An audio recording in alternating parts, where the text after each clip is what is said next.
Welcome to the Spirit Sisters podcast, where we gather around the virtual hearth to share sacred stories, stories about our life journeys, stories of connection, awakening, of the remembrance of love, stories about the great mystery that weaves through our lives. I'm Karina Machado, and it's my life's passion to share these stories that remind us that we are more than our bodies. And I'm so grateful you're here.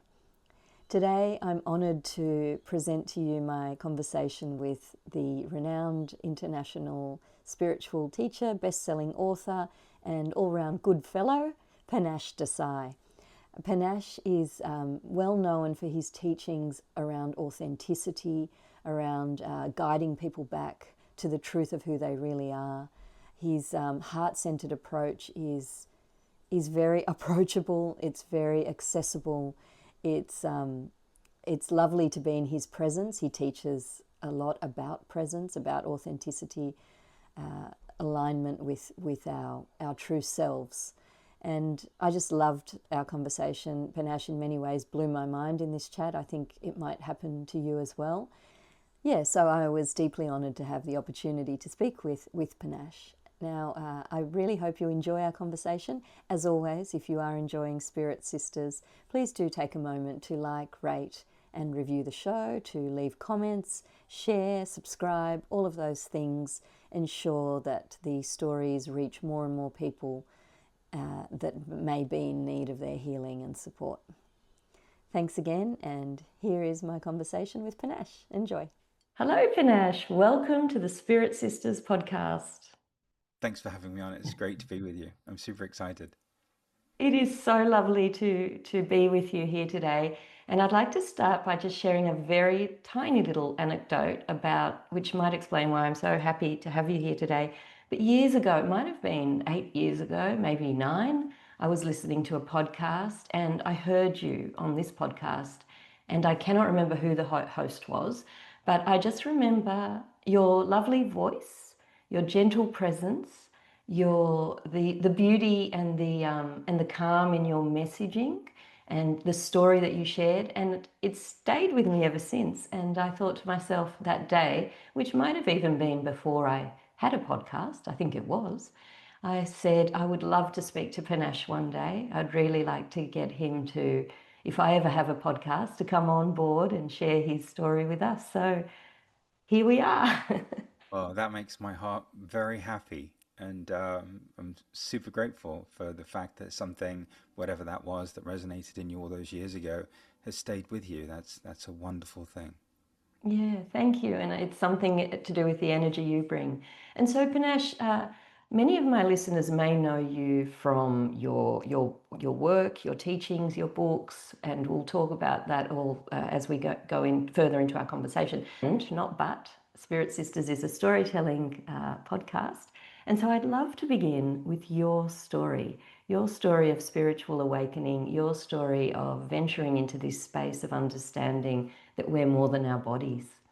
You know, it's a fascinating question, and it's something that we're exploring right now as a part of a series that we're doing called Retreat Week in the community. And, and it points to awakening and what awakening actually is. And so let's start with that. Let's just get clear about what awakening is, Karina, because for me, everyone's already awake. There's no awakening. There is a moment within which we allow ourselves to acknowledge that we're awake. Just like everyone's already enlightened, everyone's already in oneness. So on a spiritual level, there's nothing missing at all. What I've discovered actually is that we're just simply allowing our humanity to catch up with who we are at the level of our being. And so I was born into a very spiritual family. We had a meditation center in our home. It's lovely hearing your accent because actually one of my fondest memories is we'd have a family that would come all the way from New Zealand to London. And my grandmother and grandfather would have satsangs, like would literally have programs at our house. And this wonderful family from New Zealand would come, and hearing your voice just reminds me of them, actually. So this is just wonderful. And this was my childhood for the first 5 years. I basically was born into a meditation room. And of course, now it makes perfect sense that I love offering meditations every day. And my grandmother was very service oriented. Her sole concern in life was whether or not you had eaten. So if you've been blessed enough to come and visit me while she was still alive, her first question would be, "Have you eaten?" And regardless of what time of night or day you'd showed up, she'd proceed to make you lunch or dinner or whatever it was, in case you were hungry.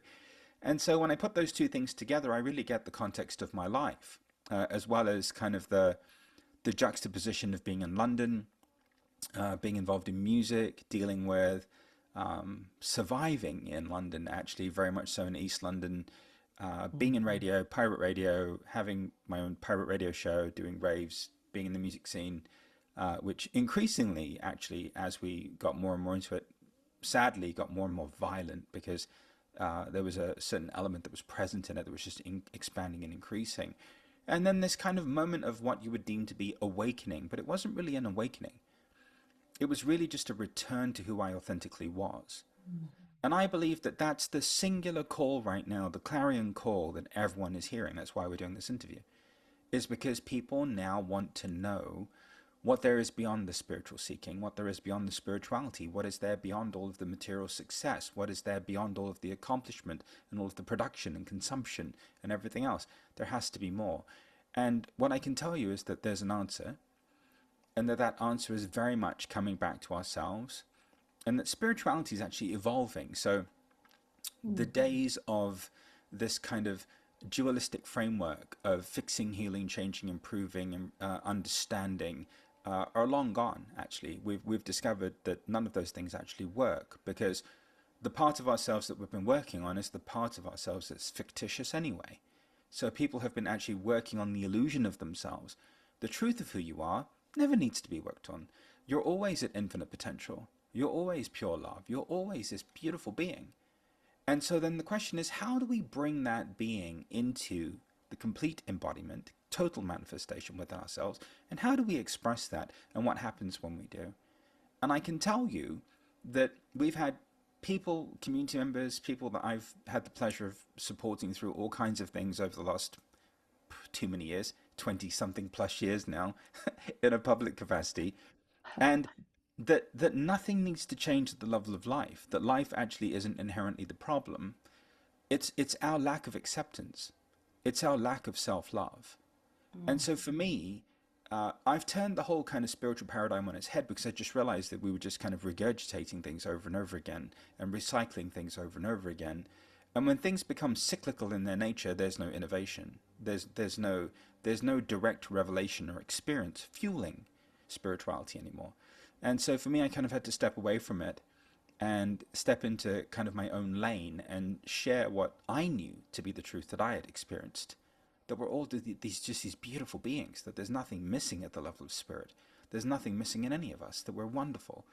And now it's about finally getting to a place where we accept and embrace ourselves enough to allow ourselves to be that. And so there is no singular moment of awakening. All of you that are watching this are already awakened, you're already enlightened, you're already all of these things. The only issue here is that you've basically been hypnotized into believing in an external authority. And in that moment that God became an external authority, external power, or love becomes something outside of you, then everything else is outside of you. And then you spend the rest of your life looking outside of you for that which you can only uncover within your own heart. And so I've been blessed enough now for 20 something years to guide people back to their own hearts, to their own truth, to authentically empower them in themselves. Not a technique, not a mantra, not a methodology, not a practice, but to have people be empowered in themselves, to recognize that their uniqueness is beautiful, and they're supposed to be the way that they are, and they're supposed to have the experiences that they've had, and that there are no mistakes here. And that this really isn't so much about being spiritual, but it's about spirituality 2.0, which is a pivot into authenticity and being who we really are and aligning with that and living from that. Wow, that is beautiful. Thank you so much for sharing that. And so much of what you say resonates with my own understandings that are long earned as well, and they're a long time coming.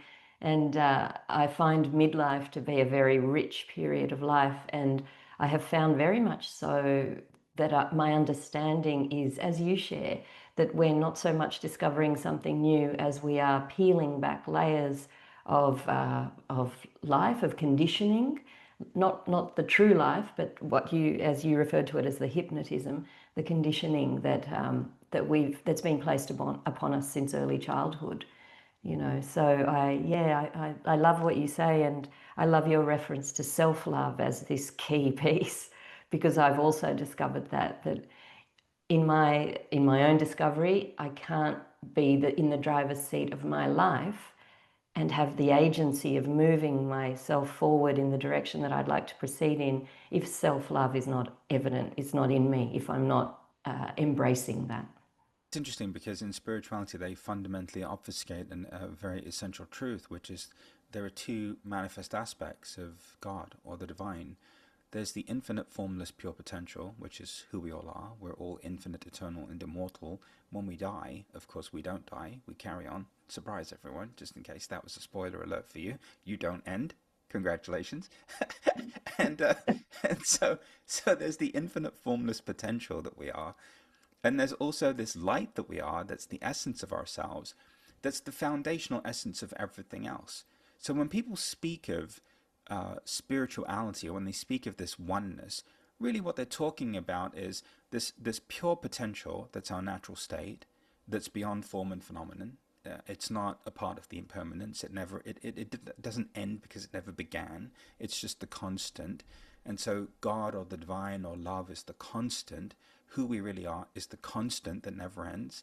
And we're all a part of the same infinite energy or vibration or love, whatever you want to call it, which is always infinite. There is no high vibration or low vibration. There's just infinite vibration. And we're all a part of the same infinite vibration.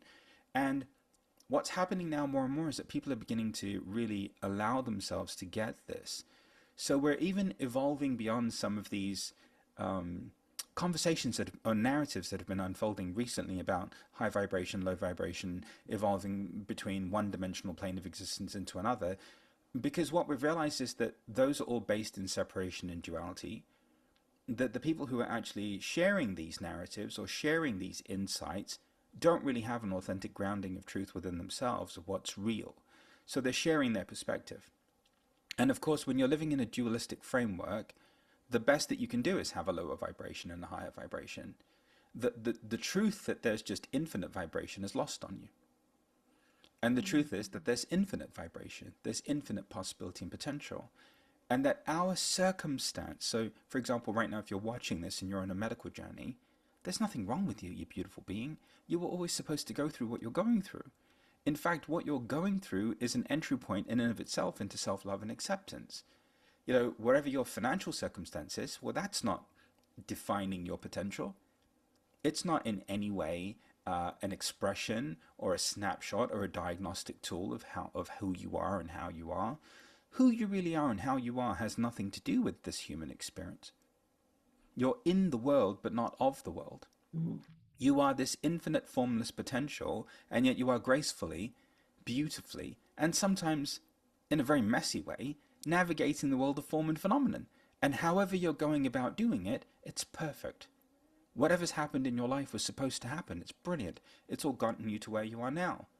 What's important now, though, Karina, and this is the most important point that I want to get across for everybody, is that we have to be willing to embody the peace that we are now, the love that we are now, the truth of ourselves now.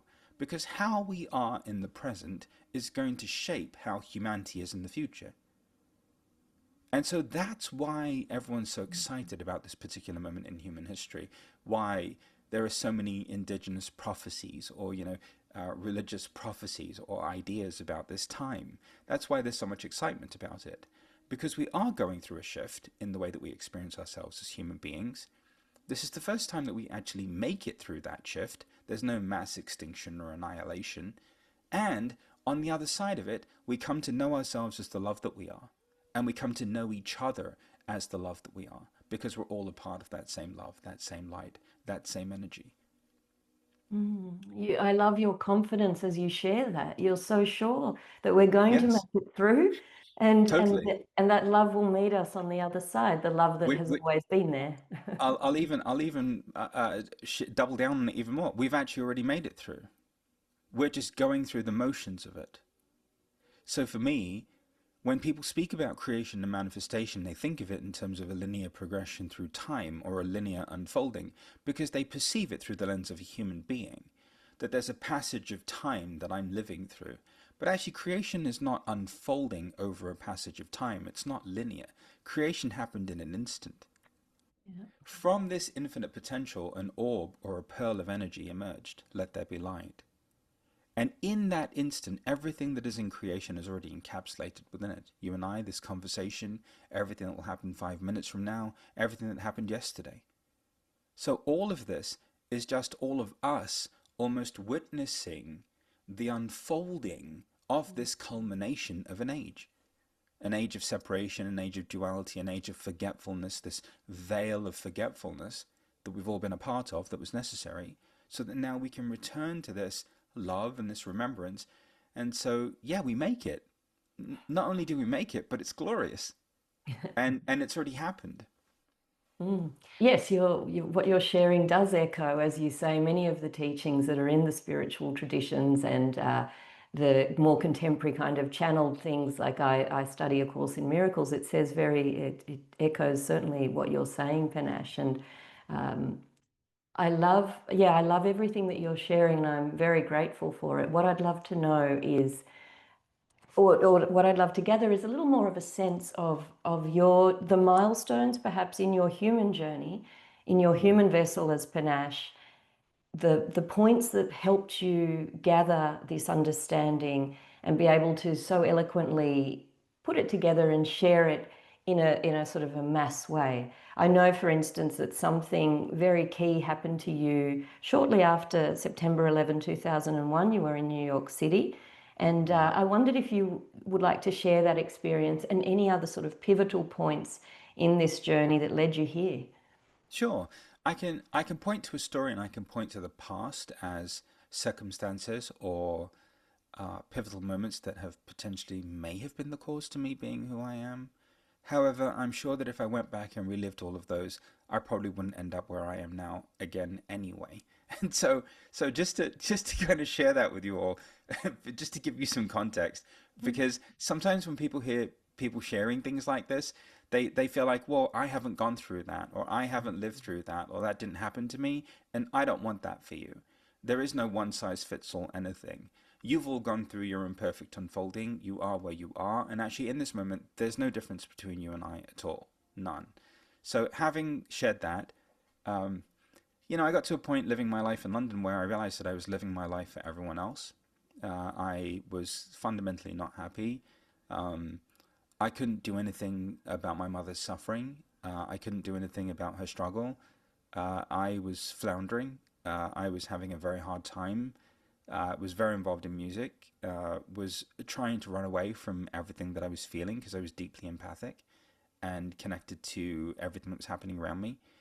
And I finally got to a point where I just sat down with my mother and said, "Mum, I just have to get away from all of this." I was in my final year of university, a law and business studies degree, and I sat down and I said, "Mum, like, this isn't my life. This is not what I want to do. It's not why I'm here." She said, "Well, what are you going to do?" She said, "Well, I want to go live like a monk for 6 months. I'm going to go to the ashram." She said, "Which one?" I said, "The one in New York," because I had a green card, right? So, being British, you could have. My mother applied for a green card in 1989, unbeknownst to me, and I got it in '99. And at that point in U.S. Anglo relations, you either had to use the green card or forfeit it. So I came out here. And I spent 6 months in the ashram, and of course, this was a part of the cultural heritage that I was born into. The meditation center in my home had all of the same pictures of all of the same beings as the ashram did, and so I knew I was in the right place. And little by little, I began to just live a very simple life. You just make vats of dal, like more dal than you've ever made in your life. It's like a lentil kind of a soup, just in case anyone's never had dal before. You get up at like 3 o'clock in the morning, you go and do your morning meditation. Sometimes it's freezing cold. You end up snoring your way through the meditation. I mean, it's just I was horrible at it, right? And and yet at the same time, despite my participation in the practices or how I was, something was happening. And what was happening was I was coming back to the truth of myself. I was coming back to being that 5-year-old in that meditation room, which always made more sense to me than anything else did. It always felt more like home than anything else did. And the reason why I went to this particular ashram or retreat center was because there was a room in that ashram or retreat center that had a chair of a particular spiritual teacher named Swami Muktananda and his sandals. And in my house, we had a pair of his sandals. My grandfather and Baba Muktananda were actually friends. They had a relationship like they were brothers. And Muktananda said to my grandfather, will you open a center? And he said, well, only if you put on a pair of sandals and give them to me, which was kind of a big deal. And so all of a sudden we had a signed picture of Swami Muktananda in our bedroom and his guru on the back wall. And we had a pair of his sandals and we were off to the races. And we knew nothing about anything else. We had no idea that there was another guru, that there was some lineage, nothing. We had no idea. We were just in our own bubble. And so I'm like, okay, no, it's time to reconnect with this. It's time to get back to this feeling, this meditation room. And 6 months there, had an interesting time and went through all kinds of fun things internally. Came home, didn't resonate with anything anymore.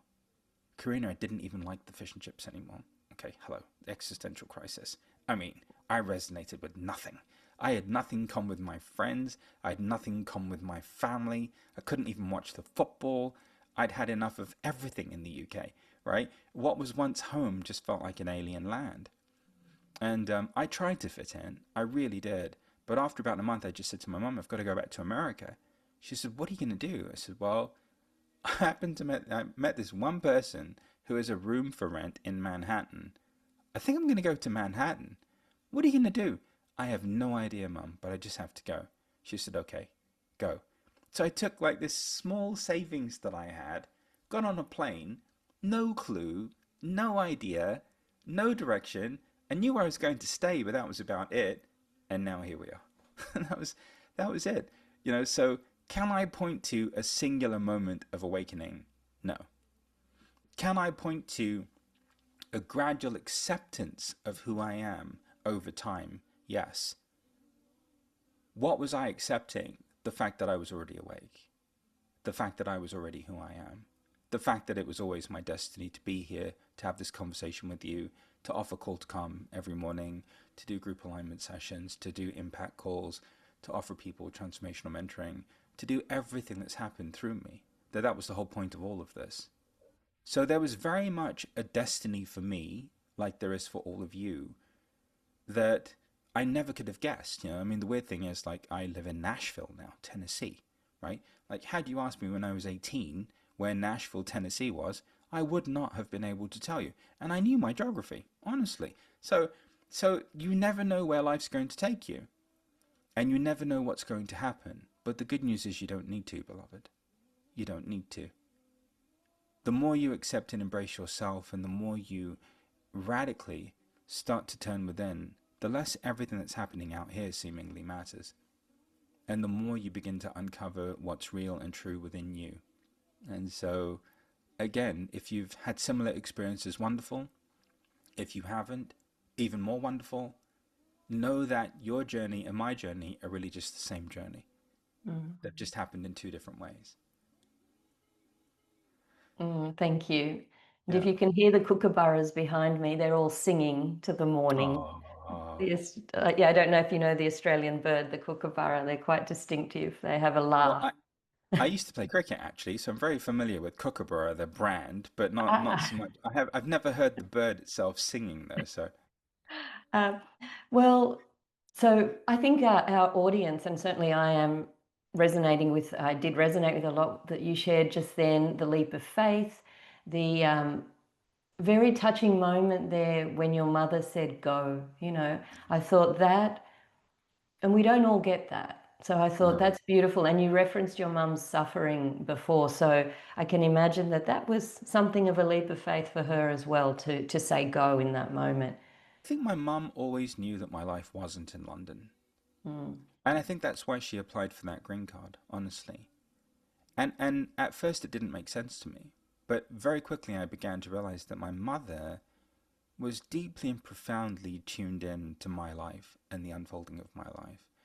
And that most profoundly played out actually when I met my wife Jan, funnily enough, because I'd had some wonderful girlfriends, take them to meet my mum. My mother would say to them, please enjoy your time with him, but just know you're not his final destination in life. She would ruin it for me, Karina, every single time. It's like this woman would sing, and then of course I'd have to explain to them what that meant. I'd be left with the uncomfortable job of deciphering and translating what Mira Desai had just shared out loud that you wish she had kept to herself. So the next thing you know, I start dating Jan, right? On paper, nothing makes sense. To be from two very different worlds. She was Minnesotan, never met an Indian person, age difference. She was a devout Catholic. She had her rosary and Jesus. She knew nothing about spirituality at all. So I'm like, okay, this is going to be great. Let me introduce you to my mum. She meets my mum, and my mum says, oh, welcome to the family. We've been waiting for you. At which point I said, internally, have you just banged your head? What do you mean, welcome to the family, we've been waiting for you? What are you talking about? And of course she was right. 18 months later, 4 kids, here we are. 18 years later, sorry, and 4 kids, here we are. Mira Desai was right. Mira sounds like she had the gifts, had some gifts of prophecy there. Definitely. It's a A goosebumpy 100%. moment. Yeah, Yeah. goosebumpy when I hear her what she said, and also funny. Yeah. That the way that Yeah. very human interaction unfolded was funny. My my mum would share all kinds of things to me. She'd say, you know, you were born naked, you're going to die naked. I'd be like, okay, mum, I'm 5. Thanks for sharing. You were born alone, you're going to die alone. I'm like, oh, thanks, mum. Great. Yeah, this is wonderful. You know, you came alone, you're going to leave alone. I'm like, okay, cool. This is great, mum. Thanks. Right. And she shared all these things with me. And of course, now they make perfect sense to me because my mum was pointing to the impermanence of things. Don't get attached to anything. Everything's in a constant state of change, except the essence of who you are. The essence of who you are, the love that you are, is the constant. Everything else is going to come and go. Don't hold on to anything. Mm. Live with an open heart, keep your palms open, and let life continue to unfold because it's supposed to. But when she would share these things when I was a kid, I'm like, what is she talking about? I was born alone, I'm going to die alone. So, and now, of course, it makes perfect sense, right? Perfect sense. She's Oh, wow. amazing, Mum. Yeah, she's amazing. She sounds like she is an Hmm. extraordinary woman. Yeah.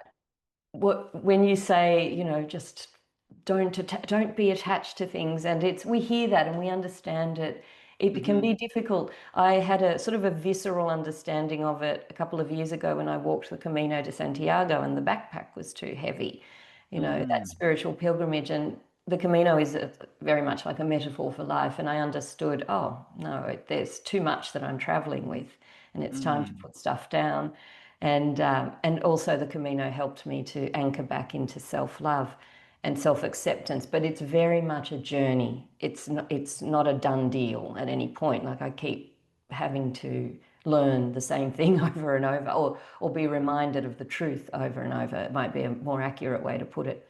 But I think so many of us can relate to feelings of self-judgment, self-criticism, looking in the mirror and not being happy with what we see, even though that is attaching to something as well. I wondered if you could share perhaps a place where somebody who is feeling very unhappy within themselves and very far from the idea of self-love or self-acceptance, where they might perhaps turn a toe in a different direction. Well, let's share another pivotal moment with you that I think will really kind of solidify this for everyone who's listening. We had our first set of twins, perfectly healthy, great pregnancy. Uh, do the Oprah interview, the book comes out, pregnant with the second set of twins shortly thereafter, and we find out that my one of the twins, Celeste, who's now 10 years old, by the way, and a pistol, and the boss baby of this house, but that's a conversation for another day, had a congenital heart defect. And so all of a sudden we went from this incredible elation of Oprah interview, book deal, bidding war, book deal, and then this wonderful news that we're pregnant again. And then all of a sudden it's like all the air leaves the room. The doctor pulls you into their office, which is the worst thing that can ever happen to you as a parent. And that's never a good thing. And then says to you, well, this child's probably not going to make it through the pregnancy. Even if she does, she's going to need palliative care shortly thereafter. And the likelihood that she actually survives is few and far between and nominal. And at that point, actually, the doctor even then said to us, well, you might want to consider doing a selective reduction here because, you know, I don't know that she's going to make it. And at which point I just said to my wife, Jan, I said, I'm not giving up on this kid. No matter what happens, no matter how she's born, no matter what we have to go through, I've been blessed enough with the resources. I'm in. Whatever it is, I'm here. I'm not giving up on this kid. So she's born, blue, which is a color that you don't want your child to ever be. Within 5 hours of being born, she had her first open heart surgery. They put a pacemaker in. And 18 months, 5 open heart surgeries, flatlined for 9 minutes. I'm convinced she met God. She won't tell me. She's a little rascal. I'm like, so what did God say? I'm not telling you, Dad. I'm like, fine. One day when you feel like it, you can let me know. Anyway, Missy. So 18 months in the hospital. It was the most excruciating suffering I think you could ever go through as a parent. The powerlessness that you feel is overwhelming. And of course, I just kept doing what I knew to do, which was traveling and sharing and speaking and just offering whatever I had to offer. The only difference was that for the first time in my life, my 2 support systems, my mother and my wife, were both completely unavailable. They were both all swept up in everything that was happening too. And so I was basically just drowning, and I made my way down to the chapel in the hospital, and I just said, I just can't keep holding on to what the doctors are saying, because one minute they'd say she's going to be okay, the next minute they'd say, well, she's going to die, then the next minute they'd say that, well, she's going to be okay, the next minute they'd say she's going to die. So I end up in this hospital chapel downstairs, and I remember it because it was right across from the goldfish in the aquarium, who I loved, by the way. Still don't know the goldfish's name, but he was adorable. And I find myself on the floor, and I'm just like, okay, I get it. I surrender. I accept the outcome of her life. If she's supposed to die, I accept it. If she's supposed to live, I accept it too. But I can't hold on to any particular outcome as it relates to this child. And in that moment, I realized what surrender actually meant. Not in theory, but in practical application. Because in that moment where I could finally just accept the outcome of our life, I stopped suffering. And I realized that the only reason why we're suffering is because we're incapable of accepting the outcome of our lives. We're incapable of accepting what's going on, And for me, powerlessness was an entry point into peace. And I believe that everyone's going to touch that powerlessness at some point over the next few years. Everyone's going to have to. And in touching that powerlessness, they're going to have to accept it and be with it.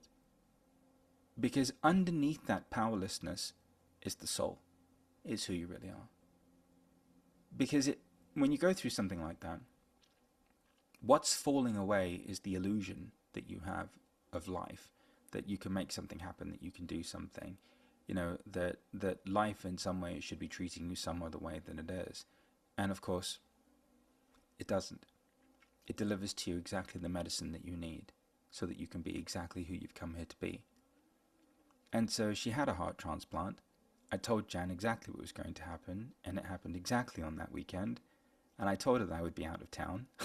And thankfully I'd arranged everything. And 10 minutes before I'm about to go on stage and start presenting, I get the phone call that they found a heart and she has to be flown up to Milwaukee to get the surgery done. And I'd arranged everything for Jan. And she had a successful transplant surgery. She's now 10 years old. She does cheerleading, gymnastics, and drives us crazy.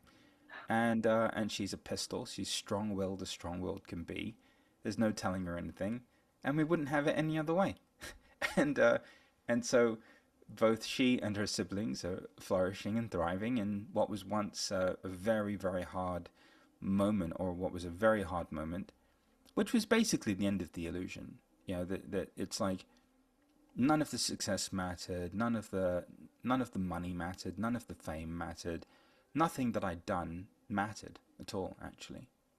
So it's almost like I had a preview of what people went through in COVID before COVID ever happened. It's like my death and dying workshop began before the death and dying workshop that was the pandemic.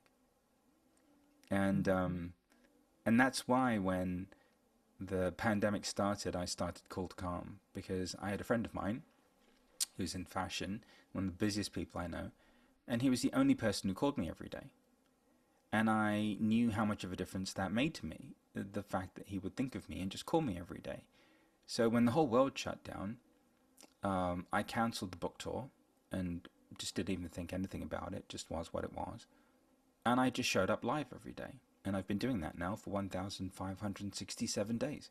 And that's the blessing that was born of all of this. And I'm happy. I love it. Like everything's just a part of my life. Everything happens from here, as you can see. Like I'm in my place where I do my Zoom calls from. And my life is in harmony. And I don't travel anymore. You know, the world comes to me via a Zoom connection. We still have about 2,000 people every day from all over the world who show up. And some of them are new, some of them have been there since day one. And it just makes my heart so happy. And so this amazing thing came out of Celeste and her journey with her heart, and this amazing insight that she provided us, that all of these things that we had just really didn't matter. You know, very quickly you could see who was really there for you, who really loved you, who really cared. The majority of relationships that were superficial just fell away. Stuff like this puts an immense strain on a marriage. Thankfully, it strengthened our relationship, and we made it through. Most couples don't make it through a stressor like that at all. And we're very much unified and very much cohesive and very much a family today because of it. Thank you for sharing that very human story. It's Yeah, very moving, and what a gift Celeste is. And I love that her name means sky blue in Spanish, yeah, the yeah. sky. She's a little rascal, that one. She really is. So you met God. I know you met God. What's heaven like? I'm not telling you, Daddy. I'm like, okay, fine. One day when you feel like it, we'll put the kettle on and we can sit down and have that conversation. What a day. Give me a call. I We'll want to have it hear about together. it.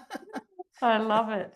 And it's so earlier you actually said that that the events that take place in our life that are challenging, and that was a supreme example, Panache, of what you and your family experienced, but that you described them as entry points, as Yeah. entry points into self-love and acceptance. And your story there very much, I guess, in an extreme way shows us that that is true. And it reminds me of that line in the Bible, I guess, all things work together for good. Perhaps that's what it means, or I can interpret it that way anyway, that it is an entry point. All things can be an entry point into the remembrance of that love Yes. that created us and that we are. And that's exactly why everything's happening. So we have to think of things not as punishments or setbacks, but think of things as opportunities to know ourselves in a deeper way. You know, I've had so many community members go through health challenges and all kinds of diagnosis or losing children or whatever. And, you know, it's very easy in those moments to think that life has betrayed us or God has betrayed us or that something has malfunctioned. But actually, what's happening is that we're being moved closer to our hearts. We're being asked to demonstrate more compassion and empathy toward ourselves than we ever have. Because under the strain of whatever that crisis is or calamity, you can't maintain the facade anymore. There is no room for superficiality. You have to be honest and you have to be real. And also, all of your attention and your awareness has to be redirected away from the world outside of you and back toward yourself, because you need your own energy, you need your own love, you need your own focus, you need your time. And really, everything in life is a point of initiation or an entry point into that. We can let everything be that. It doesn't have to be this big, life-altering, dramatic event, you know, that I went through or my family went through. You know, it can be simply the breakup of a relationship or moving to a different part of the world or, you know, going through a change in work circumstance or a shift in financial circumstance, whatever it is. Like, it doesn't have to be this big thing. But if we recognize that a loss is never a loss, it's just a loss in our perception.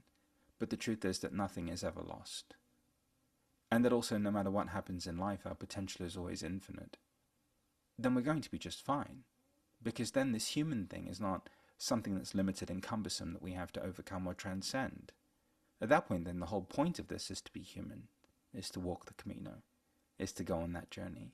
Whether you finish it or not doesn't matter. The fact that you had the courage to start it at all is what's important, right? And look at how much you get to know yourself because of the discomfort of walking that journey. And that's what being human is. Being human is literally walking the Camino. Yes, thank you. I'd like to go back to something you mentioned earlier about vibration and vibrational alignment, which is something I'm very interested in. And Yeah. I mean, I think even as recently as yesterday, I might have spoken about being in a high vibrational state and then falling to a low vibrational state, and that very small, it's seemingly a very small threshold from Yeah. feeling amazing to feeling terrible, and it's because of an outer circumstance that causes it. But I'd love to know more about how you came to that understanding. I'm a student of near-death experiences. I listen to them, and one of my dearest friends is a near-death experiencer, and what she experienced in her moment in the other realm was very much around frequency and vibrational alignment. And she's not the only near-death experiencer to talk about that. So I'm very interested in your thoughts around vibration and frequency, uh, and how it is that we are an infinite. See, this was something new to me, the infinite formless potential that you mentioned, and the infinite vibration. So how can we, sorry for all my questions, I'm trying to get to the No, nugget no, of it. I've got all the answers. Don't worry. Let's go. Ready? So, people have a very limited perception on vibration and frequency, and the majority of this misunderstanding and misinterpretation is through the human ego trying to exert some control over life through the narrative of manifestation. People who need to manifest things are just basically control freaks, and they have not surrendered to the perfect unfolding of their lives. And so this whole narrative of low vibration, high vibration came into being because spiritual ego is an attempt to make yourself greater than who you were before the awakening, or your fellow human beings who are not spiritual or in the same vibrational plane as you. So the reason why we don't want to acknowledge the fact that there's only infinite vibration is because it's the great equalizer. If everything is infinite energy, then there's no high vibration or low vibration, there's just one constant. Now, why is there infinite energy? Because when reality came into being, it came into being in an instant. In that moment, infinity was present. And every single thing in creation is a manifestation of that same infinity. On a human level, how you experience that infinity is at the level of your being. What people don't understand, though, is that there aren't different souls. We're all a part of the same collective soul. We're all a part of the same collective light. And so if we're all a part of that same collective light, then we're all infinite vibration, and we're all a part of that light, that infinite light. And this is the part that's missing. And the reason why it's been missing is because it's totally inconvenient for most people who are in the spiritual space, because most people in the spiritual space are working on something that elevates your vibration, or working towards something that facilitates manifestation, or are living in some dualistic framework where there's something that has to be remediated or remedied in order for the person to be more themselves. So it's totally inconvenient if everyone's at infinite energy, because that means there's nothing to work on. There's no need to go to a workshop or a seminar, or go see an energy healer or a chakra balancer or chakra aligner or crystal workshop practitioner. Nothing against it. Go if you want to go, but don't go because you need to go. And after a while, you realize that this whole notion, this whole framework of spirituality in and of itself is kind of a bit nonsensical. Because actually, the truth is that at the level of spirit, we're infinite. When you put the alpha and the omega together, the two sides of the Jessica Vices, you get the infinity sign, actually. So it's like this. So it's very obvious that that we are really infinite, and that we are both the infinite formless potential as well as the manifest form of life and reality. We're both. So two sides of the same coin, right? And once we get this, then we stop working on ourselves. And the reason why we have to stop working on ourselves is because it's just become another point of failure. You'll never stop once you start, because you're constantly living in the hypnosis, the delusion that you're fundamentally flawed. And that's based upon the false premise that there's something wrong with you at the level of your humanity. But let's play this out for a second. Every great being that ever walked the earth was human. Nobody ever came back as just a manifestation of light. They all came back as human beings. So how is it that so much infinite potential was manifest in human form? Because they realized that their humanity was not a limitation. Here's what they did. They realized that their emotions, their thoughts, their feelings, their physicality, their identity, their ego, and all of these things that we're taught are quote-unquote low vibrational because people haven't loved and accepted these parts of themselves, so then they deem them to be less than, are actually just parts of the same manifestation of the infinite vibration and light that everything else is. That actually there is no limitation. There's nothing wrong with our emotions. There's nothing wrong with our thoughts. That being in a body is not cumbersome or an impediment to accessing who we really are. Actually, who we really are has nothing to do with the body. You know, being a student of near-death experiences, you know full well that when you leave the body, you don't die. You don't end. So then how is being in a body a limitation? But then if being in a body is not a limitation, then why then is anything related to being human a limitation? It's not. What that means is there's a truth within you that transcends the human experience, that's free of the human experience, in the world but not of the world. I'm having the experience of being human. However, nothing that's happening at the level of my humanity is a reflection upon the infinite potential that I really am at my core. Who and what I really am is this infinite potential. And yes, I'm having experiences. And what I'm experiencing are just different manifestations of the same light that I am. And that light and that love is present in everything. It's everywhere. And for me, I didn't have a near-death experience, but I just had a direct experience of God. And I had that direct experience because I was so skeptical being Indian. Because in India, we have this long history of gurus and teachers. And I always knew I was here to do something in a quote-unquote spiritual capacity. But I could never be that person who could actually share something unless I'd experienced it. I always have to experience it within myself to be able to talk about it and share about it. And so for me, that experience of seeing that everything was the same light, that everything originated from this pearl, from this orb of energy, that creation happened in an instant, that it's all done. And we're just living it out now as if for the first time. In that became the genesis of everything that I was sharing. And so it wasn't from somebody else's teachings or some ancient scripture or somebody else's methodology or somebody else's framework. It was always from my own direct experience. New Year's Eve of like 2022, 2023, I was by myself and I just kind of got sick and tired of it. I'm like, okay, God, like if I'm really here to do something, then you have to show me who and what you are. I really regret asking that question. As soon as I asked that question, all of a sudden I started to feel everything coming up in me, every kind of emotion, everything. My apartment felt like it was filled with beings that I couldn't see. In my pajamas, I got in my car, a grown man, drove about 5 minutes, 10 minutes away from my apartment until I realized how silly that was, adult male, in a green Honda Civic, in the middle of the night, in my car, away from my apartment. I came back again to my apartment and the experience continued. And it just carried on and on and on and on and on. And in that moment, I just realized, wow, like, we are all light. This is all light. This really is a holographic simulation. Like, the foundational essence of reality itself is light. And we're all a part of this same light. And there's nobody ahead, nobody behind. There's no hierarchy, nobody greater, nobody lower. We're all the same light. Everyone's a manifestation of the same light. And we're all the same love. And nobody's done anything wrong. Everyone's gone through exactly what they're supposed to go through. Everyone's living exactly what they're supposed to live. And it's perfect for them. And we don't need to do anything at the level of spirituality. That's all perfect. All we have to do now is allow the illusion of ourselves to fall away while we're still alive.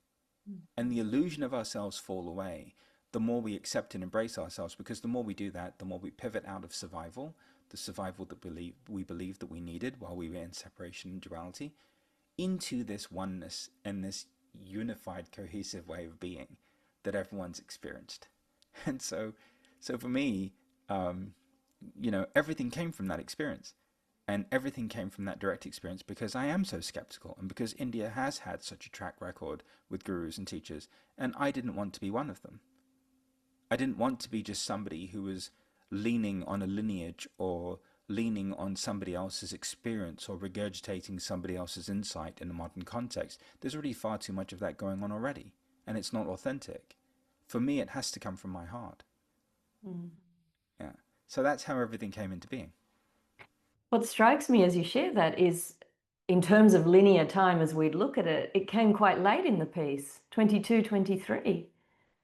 2002, 2003. Oh, gotcha. Okay. I Sorry. thought, oh, that Yeah. was Yeah. only just happened. No, well, it feels like that. It feels like it's always just happening. But anyway, sorry, 2002, 2003, at the grand Okay. old age of about 23 or 24. Wow. So how does a 23 and 24-year-old or 24-year-old, I guess, continue to go on living with this understanding? Like, had you You, already left your studies in business and law? What were you at that point? I basically, after that experience, just wanted to stare at my ceiling fan, honestly, and just be left alone because everything was just glowing. And everywhere I went, everything was just filled with light. Like, even the drunk mariachi singer who used to, like, sing outside my apartment in Venice was glowing with light. Venice, California was glowing with light. If anyone's been to Venice, California is not the place that you think of that's glowing with light. But everything was glowing with light. There was light in everything. And I was in this state for about 6 months of just, like, completely just light everywhere. Just everything was just light. And people had heard about what had happened to me. They'd come sit with me, and all of a sudden things would just start happening in their lives. And at that point, I wouldn't really even say anything. And thankfully, my life had been arranged to where I didn't really have anything that I was supposed to be doing. I was just supposed to be having this experience. And the experience was everything. And after a while, it's not that the experience went away, it's that I just integrated it. It became my new normal. Mm. And from that moment on, I've just been living that. So right now, like, I'm just myself, but people from all over the world will show up and they're experiencing things. But I'm not experiencing anything, I'm just being myself, you see? And this is the power of just being you in the world. Is when you're just yourself, you're actually connected to everything and everyone receives everything that they need from within themselves. Wow. So you referenced the soul earlier, and Hmm. I would love for you to share your definition or your understanding of what our soul is, and whether that is a learning that arose out of your experience of oneness of the light, or if it's something else, or yeah. I think that the soul's open to so many different interpretations, but for me, it's the light that illuminates the form. Because we know now, and of course you're so deeply steeped in this and far more knowledgeable about this than I am, is that when that light leaves the physical form, the physicality ceases to exist. In that moment, the physicality has no use anymore. So there is some light, some presence, some power that animates all of this. And so the soul is the part that animates all of this. And that soul is, again, there's not an individual unique soul, there's a collective soul, and everything is a part of this. So if you think about it, this is how brilliant God is. God is a singularity, an infinite presence that is expressing itself through the multitudes, through everything, through billions of forms, trillions of forms even, right? Maybe a number that we can't even comprehend in terms of forms. Why? So that it can know itself. If everything remains in the state of infinite formless potential, then there's no knowing yourself. So in that singular moment of creation, let there be light, in that moment where there's the presence of the pearl or the presence of that orb of energy and creation happens in an instant, in that moment everything was fully formed. And everything was a part of that same light, every single thing. And that's basically the essence of it all. So I think of the Big Bang when you say that, so it aligns with the science as well. Well, the science is catching up Yeah. with the spirituality actually and the spiritual experience. Because if you think about it, like in India, the Vedas are 5,000 years old, and you know they predate most modern science, and modern science is now finally just catching up with the Vedas or any ancient scripture or text. So how is it that everybody knew all of this 5,000 years ago, without all of the modes or mediums to quantify the validity of all of these things? I mean, the technology alone and the insights around health and wellness and all of the things that they were doing that they documented are far beyond anything that we have now. So in some ways, I mean, I'm going through a bit of a renovation at the house right now, and I look at the pyramids and I look at the way they're trying to put this stuff together in front of my house. And I'm looking at the pyramids and I'm like, there's no way. There's no way that we built the pyramids. Look at the pyramids. There's no way. Look how long it's taking for them to redo my front yard and backyard. Like, what are we talking about? Come on. So we're at a point now where it's like, we have to recognize that in human history, there is a direct record of an advanced life, advanced manifestation of life beyond where we are now. And we have it everywhere, in every tradition. They have it out in the middle of the furthest reaches of Africa, to the Aborigines in Australia, to you name it, right? Pyramids in Guatemala. I mean, it's just everywhere. And what is it pointing to? It points to the fact that we're part of a very, very ancient species, and that we have been here for a very long time, and that this is the culmination of the biological manifestation of human beings, and the beginning of the flowering of the luminous manifestation of human beings, where we know ourselves as the light that we are, that was always there, because we allow it to be there. So do you feel that this is the stage of life that humanity is experiencing at the moment? And you referenced a few times earlier in our conversation this shift that we're going through. And yeah, so tell us about, and I think of also the age of Aquarius. I'm interested in astrology, and it seems to all be pointing to that same story. Yeah, tell us a bit more about this shift that we're experiencing now, and how this can help us return to that individually to the knowledge that we are love and this light of creation. When I think about a shift that's happening, I don't think of it in the context of human beings, but I think more of it in terms of planet Earth. And so what I can see is that the Earth itself is going through a shift, and we just happen to be here. So human beings are the direct beneficiaries of the fact that this planet, this solar system, this galaxy, this universe is going through a shift. And we're experiencing that, right? And not only are we experiencing that, but human beings are like acupuncture needles. So we are avenues, modes, mediums, conduits through which this is also being facilitated. And the more we come into the love and the acceptance of ourselves, the more we're unburdening ourselves of our collective past, collective pain, collective history, and the more we're laying the foundation for a totally different manifestation of human being in 3 generations from now. One that's fundamentally peaceful, one that's loving, one that's collaborative. That 1,000 years of peace that we know that we're supposed to have at some point is well on its way. And what allows that to happen is our willingness to be that now. And so all of this, and what's happening really, the shift in its simplest terms is, false power is being removed, the illusion of power is being removed, and authentic power is being returned. That's what's going on.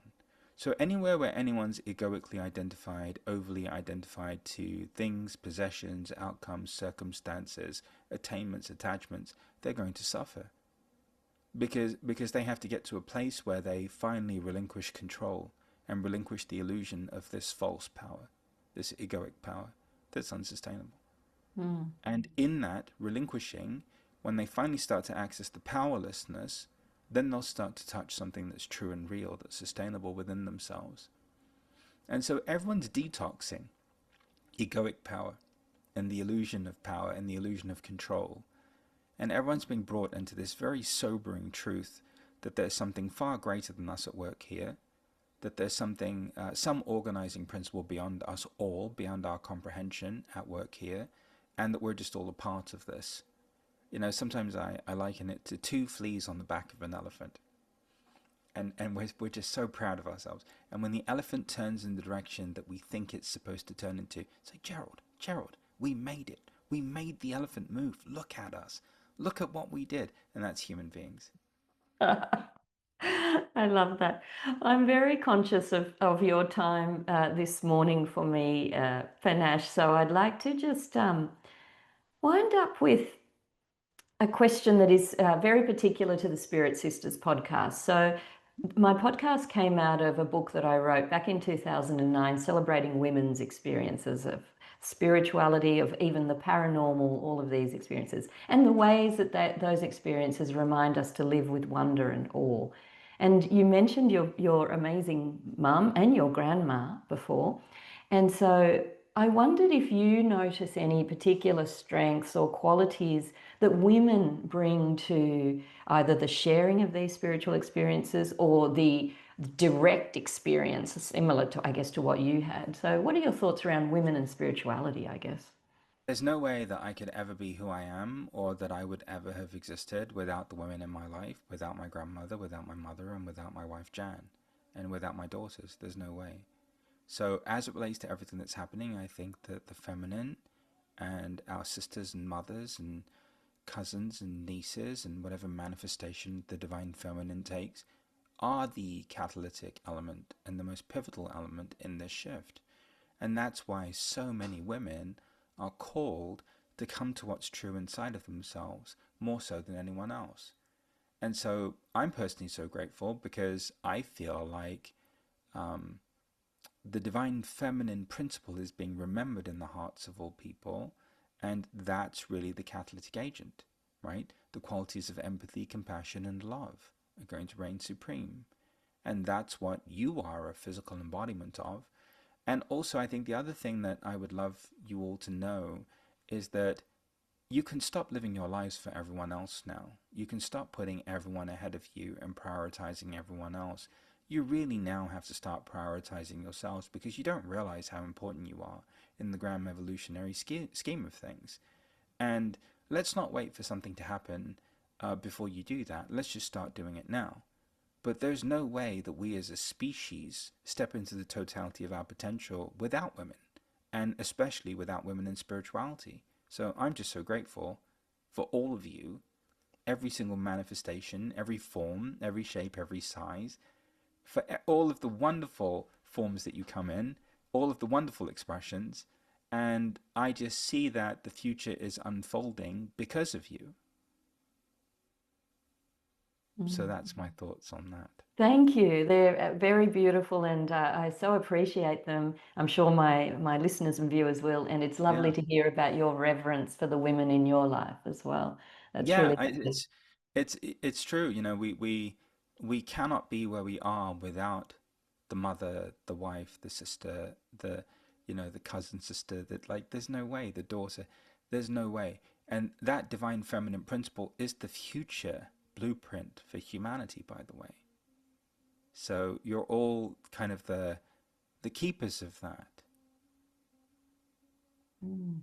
We're on our way to something very beautiful, and you very much help us remember that Yeah. in your with your words and your communication, Panache. It's lovely.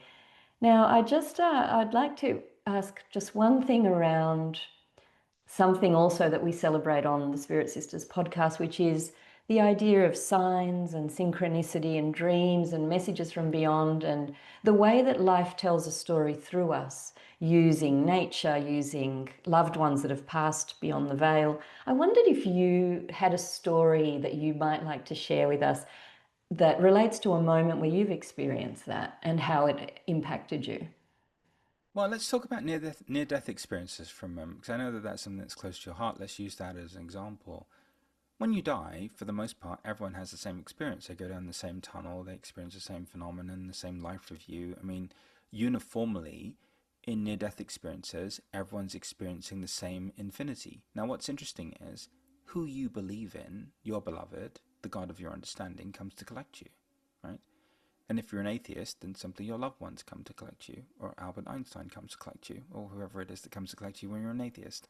So, so why is that pertinent? Because that means that God is really infinite. The truth is infinite. It takes whatever form it needs to take for us so that we can have a relationship with it. And all of these things, synchronicity, channeling, angels on the other side, these are just the infinity of everything taking the form that it needs to take in order to have a relationship with us. That's all it is. After a while, we may not need those things anymore because there will be no separation between us and the infinity that is everything. So, just like in near death experiences, God takes whatever form it needs to take for you. In that same way, life is taking whatever form it needs to take for you. And whatever that looks like right now, it's perfect for you. But just know that there may come a time when you won't need those external forms or external layers of interpretation anymore, because you'll just be so fully anchored in your heart and living from the truth of yourself that it won't matter. If somebody is listening and feeling very disconnected from their spirit and their heart, what is one thing that you would counsel them that they could begin to do today to begin to feel their spirit? Well, I think the first thing is to not make yourself wrong. If you are feeling that way, you're supposed to be. Just so you know, that discontent was an entry point for so many people into peace and joy and harmony. So please don't make yourselves wrong. It's important that you have empathy and compassion for yourselves. I think that the only thing that I share every day and call to calm consistently is to rest in the awareness of your breath. Because you see, what I've discovered is that meditation is not static, it's dynamic. That actually right now, this is my meditation experience. So the more I can just rest in the awareness of my breath, the more my life becomes a living meditation. The other thing that I would share with you all is that there's nothing wrong with you. I know that people have done a great job of convincing you that there's something wrong with you, but there's really nothing wrong with you. You're adorable. All your emotions are great, all your feelings are great, your thoughts are great. None of these things are points of disqualification. You're loved in the midst of them all. And so please start to accept yourselves and love yourselves. Please start to embrace who you are and how you are, and recognize that how you are, your circumstance, your situation, is not a limitation at all as it relates to your potential, as it relates to who you are. You're not limited at all. You're infinite vibration. You're not low vibrational or high vibrational. You're infinite vibration. You're infinite potential. You could be no other way. And there's nothing but infinite light, potential, and possibility within you. And your life experience has nothing to do with that. So come back to your breath. Come to the acceptance of who you are. If you feel that you resonate with anything that I've shared, come to Call to Calm. It's totally free. Click on a Zoom link, show up every day. It's like 2,000 people. We've got people from Australia and all over the world that come. They're recorded. You can go back and re-listen to them. Every Wednesday I do them for free on YouTube. You can go watch the YouTube one. Come. Just know that you're not alone in anything. I think that the greatest thing that ever happened was the formation of a community that's as drastically different as you could ever imagine, who all come together to experience this thing called being peaceful. And so guaranteed somebody there has gone through some version of what you're going through. They're experiencing some form of what you're experiencing. And the most important thing is to know that you're not alone in any of it, and you never were. What a profound and lovely message. And I'll include the links in the show notes to Call to Calm and to your website. Yeah. And yeah, that is what a resource that you're offering, and freely as well. That's just beautiful. Thank you, Panache. Well, thank you for sharing your wisdom and presence with us today. There's an expansiveness within that I feel, and without being with you today. And I know that that will translate to the audience as well. And I'm just so honored to have you today. I'd love to So close. Oh, go on. before we close though, just close Yeah. your eyes for a moment and just take some breaths. Just allow yourself to connect with this truth that you are infinite vibration. That there's just an infinite vibration. An infinite light. And just accepting the truth of that, because it's true. It's an eternal truth. And just recognizing that there is no end to that vibration that is infinite. It's everywhere in all things. And that there is also no end to that light. That same light that's in you is in everything in creation. It's the foundational essence of creation itself.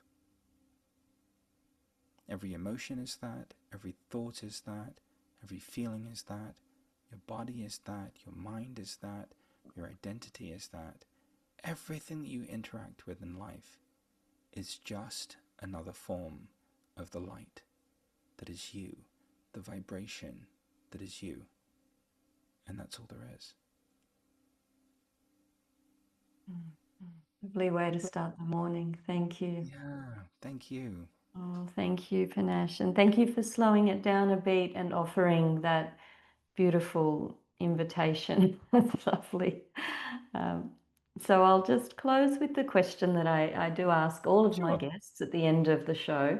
And so as you know, we explore encounters with the unseen here on Spirit Sisters, and whether that be through spirit or moments of deep inner knowing, synchronicity, and how those moments can illuminate our lives. So my question is, what can these encounters with the unseen teach us about living more fully, more openly, and more loving here on earth today?